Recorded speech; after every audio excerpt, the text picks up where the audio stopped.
Hello everyone, welcome to Dynamic English Language Institute. I am Vikrant Dobe and today we are discussing about affirmative and negative sentence. Let's have how to make a negative sentence. This is one of the important topics, so watch the video at the end. Negative sentence is usually created by adding not after the auxiliary verb. So it means that negative sentence हे कसं बनलं जाते जेव्हा एखाद्या auxiliary वर्बच्या नंतर जेव्हा आपण not ठेवतो जेव्हा नॉट यूज करतो तेव्हा निगेटिव्ह सेंटेन्स तयार होते म्हणजे नॉट इंडिकेट करते एक निगेटिव्ह सेन्स. तर बघा मग आता ऑक्झरी वर्ब म्हणजे कोणते helping verbs. It is also called as helping verbs. These are the some auxiliary verbs are mentioned here like am, is, are, was, were, have, has, had, shall, will, can, could, may, might, should, would, must. You have to recite the all modal auxiliary verb because not required the modal auxiliary verb to make a negative sentence. But the second case, if there is no helping verb in a sentence, then what should we do? We can use the to do form because with the help of the to do form we can make a negative sentence. These conditions is used in simple present tense and simple past tense because you can see because in simple present tense and simple past tense we cannot find the we don't find any helping verb, so that we have to use the to do form while making a negative sentence. The do, does and did. Do according to the main verb you can use do, does, did. So इथं बघा do कधी use करणार जेव्हा V1 form असेल. Does जेव्हा व्हीला yes किंवा yes प्रत्यय लागला असेल तर डज यूज करणार आणि जर V2 असेल तर आपण डीड यूज करणार. पण लक्षात ठेवा डू, डज, डीड यूज केल्यानंतर क्रियापदाचा मूळ वर्ब म्हणजे रूट ऑफ द वर्ब आपल्याला लिहावं लागेल कारण की तुम्ही डू, डज, डीड इथं घेतला आहे. चला आता आपण समोर एक एक्झाम्पल घेऊन आपण त्याचा अभ्यास करूया. Here, do, does are used in a simple present tense and did is used in a simple past tense while making a negative sentence and interrogative sentence. So now we are making a negative sentence. So with the help of the examples, it's easy to learn the negative sentence. Okay, so I have given you some example. So let us have a first example. They are making a sentence.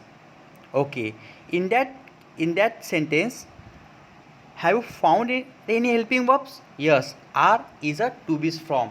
This is a helping verb. So what the negative sentence? What the rule says that? What the rule says that?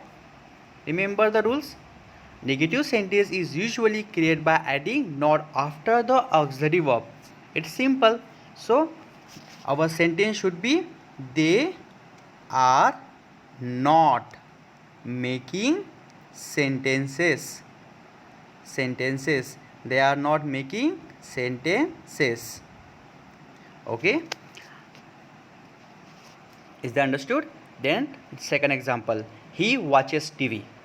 Oh, there is no helping verb in that sentence. So what should we do? The second case says that if there is no helping verb in a sentence, so we can use the to do form. So here this is a simple present tense. Okay, and इथं मूळ रूपाला this is a root verb ला yes किंवा yes suffix जोडलेला आहे म्हणून आपण काय यूज करणार डज यूज करणार. ओके, आणि यस हा जो सफिक्स जोडलेला आहे तो निघून जाईल म्हणून he doesn't watch TV. Okay, is that clear? Then next example, we should practice daily. आता बघा या सेंटेन्समध्ये तुम्हाला हेल्पिंग वर्ब दिसलं का? हो, शूड हेल्पिंग वर्ब आहे कारण की आपण आधीच रिसाईड केलं. आपल्याला 23 हेल्पिंग वर्ब लक्षात ठेवावं लागेल कारण की जेव्हा सेंटेन्स येणार तेव्हा हेल्पिंग वर्ब आपल्याला माहीत असणं खूप आवश्यक आहे. It is very important. बघा वी शूड प्रॅक्टिस डेली, तर या सेंटेन्समध्ये शूड हे हेल्पिंग वर्ब आहे तर there is no need to use do, does, did. To do's form आता आपल्याला वापरायची आवश्यकता नाही आहे. आपण डायरेक्ट नॉट यूज करून निगेटिव्ह सेंटेन्स तयार करू शकतो. तर बघा इथं आपलं सेंटेन्स कसं असणार, we should not practice daily. Okay. आता बघा next example, students want to play outdoor games. विद्यार्थ्यांना आउटडोअर गेम्स खेळायचे आहेत. वॉन्ट टू म्हणजे करायचे आहे, इच्छा आहे त्यांची, करायचे आहेत. आता बघा या सेंटेन्समध्ये मेन वर्ब आहे प्ले आणि वॉन्ट टू काय आहे. वॉन्ट टू हा ऑक्झिलरी वर्ब नसून तो सेमी मॉडल ऑक्झिलरी वर्ब आहे. पण नॉटला ऑक्झिलरी वर्बच पाहिजे. तर बघा वॉन्ट, तरी पण आपल्याला माहिती आहे वॉन्ट हा V1 फॉर्म आहे. वॉन्ट हा सिम्पल प्रेझेंट टेन्समध्ये यूज केला जातो. जर समजा इथं वॉन्ट्स म्हणून आपण इथं आणि आपल्याला ऑक्झिलरी वर्ब इथं नाही आहे, म्हणून आपल्याला डू डज डीड पैकी 3 पैकी एक घ्यावं लागेल. इथं वॉन्ट आहे म्हणजे V1 फॉर्म आहे म्हणून आपण डू घेऊ शकतो, कारण की नॉटला कोणत्याही एका हेल्पिंग वर्बची आवश्यकता असते आणि वाक्यामध्ये हेल्पिंग वर्ब नसेल तर आपण डू डज डीड यूज करणार. बरोबर आहे. इथं जर वॉन्ट्स असतं तर आपण डज यूज केलं असतं आणि वॉन्टेड असतं म्हणजे सेकंड फॉर्म असेल तर आपण इथं डिडंट यूज केलं असतं, डिंट यूज केलं असतं. तर इथं वॉन्ट हा V1 फॉर्म आहे, फर्स्ट फॉर्म आहे म्हणून आपण यूज करणार डू. म्हणजेच our sentence should be student don't play want to play outdoor games. Okay, then next example, they were walking at garden. आता बघा तुम्ही सेंटेन्स बनवू शकता. they were walking at garden म्हणजे ते खूप सारे गार्डनमध्ये फिरत आहेत, चालत आहेत. तर बघा या सेंटेन्समध्ये वेअर हा हेल्पिंग वर्ब आहे. It's very simple.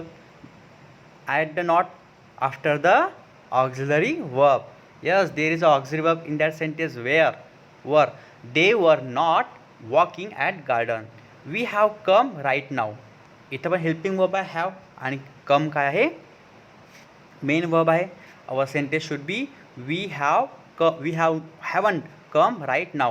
Water boils at 100 degrees Celsius. Oh, in that sentence there is no helping verb, so we have to use the to do's from. Do does did. Yes, does, because boils add a suffix. Yes, तर आपण काय करणार, आणि this is a simple present tense sentence. तर आपण do किंवा डजचा वापर इथं करू शकतो. तर आपलं सेंटेन्स कसं होणार, वॉटर डज. आता डज घेतल्यानंतर आपण आता नॉट यूज करू शकतो, कारण की नॉटला हेल्पिंग वर्बची आवश्यकता असते आणि डज घेतल्यावर याचा रूट ऑफ द वर्ब म्हणजे मूळ रूप घेणार at 100 degree Celsius. Okay, some of them donate blood. या सेंटेन्समध्ये पण सुद्धा हेल्पिंग वर्ब नाही आहे. बघा आता आपण डोनेट दिलेला आहे, तो donate this is a V1 form. हे एकदम सोपी मेथड आहे. आपल्याला माहिती आहे की सम ऑफ देम म्हणजे this is a plural. According to the plural subject असेल तर प्युरल आपण हेल्पिंग वर्ब घेतो किंवा वर्ब घेतो. पण इथं एकदम सोपी आहे. जर डोनेट्स असतं तर आपण डज घेतलं असतं, डोनेटेड असेल तर डीड घेतलं असतं. इथं फक्त V1 एक मूळ रूप आहे, पहिला फॉर्म आहे म्हणून आपण डोंट घेणार. म्हणून some of them donate a blood. Tarak donated the blood yesterday. Yes, Tarak didn't donate the blood yesterday because या सेंटेन्समध्ये there is no helping verb. Okay, next, she can speak English confidently. Yes, can is a helping verb present in that sentence. So put a not after the auxiliary verb and make the negative sentence. So our sentence must be she can speak English confidently. Okay, thank you so much. I hope you understood this topic.